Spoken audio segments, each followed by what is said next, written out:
করবেন না, তাদেরকে প্রতিবাদ করবেন। আপনারা ব্যালটের মাধ্যমে প্রতিবাদটা জানাইবেন।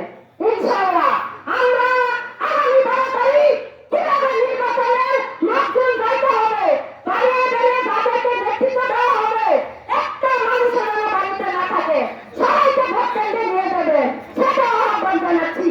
আমি মহিলা কেন্দ্রের দায়িত্বপ্রার্থী, আমি সারাদিন ভিতরে থাকবো না, আমি দাঁড়িয়ে দাঁড়িয়ে লোকজন পাঠাই দিয়ে কোন মহিলা ভোট কেন্দ্রে যায় নাই, কে গেছে সেটা তত্ত্বাবধান করে আমি ভোট কেন্দ্রে পাঠানোর দায়িত্ব আমি।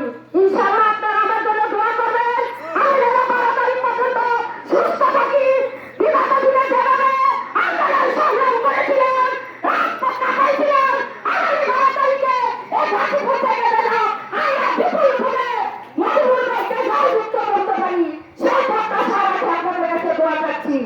আমরা যদি গাজীপুরের 5টি আসন থেকে 5টি আসনে আমরা যদি আমাদের নেতা কর্মীরা রোহিত জন্য দোয়া চাচ্ছি, রোহিত 2 আসন থেকে অধ্যক্ষ মান্নান ছাড়ার ছেলে, অধ্যক্ষ মান্নান ছাড়া বিএনপি সৃষ্টি করেছিলেন। এই গাজীপুরের বিএনপি যারা এখন বর্তমানে রাজনীতি করতেছি, সকল লোক, সকল নেতা অধ্যক্ষ মান্নান ছাড়ের কর্মী আমরা। আমরা রোহিত জন্য দোয়া চাই এবং আমাদের 5টি আসন যদি গাজীপুর থেকে যেতে পারে, আমরা তারেক রহমানকে উপহার দিতে পারি।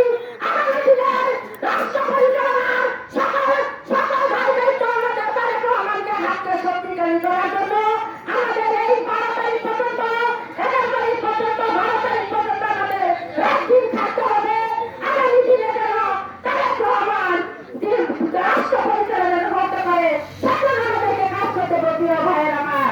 বিগত দিনে এতদিন রাজনীতি করেছি, আমাদের এই যে দেখেন তারা যেই কটা নির্বাচন দিয়েছিলেন, প্রত্যেকটা নির্বাচন তাদের আমরা বিএনপি 13 সালে আশেপাশের লোকটি বই তো কোন আশেপাশে আমাদের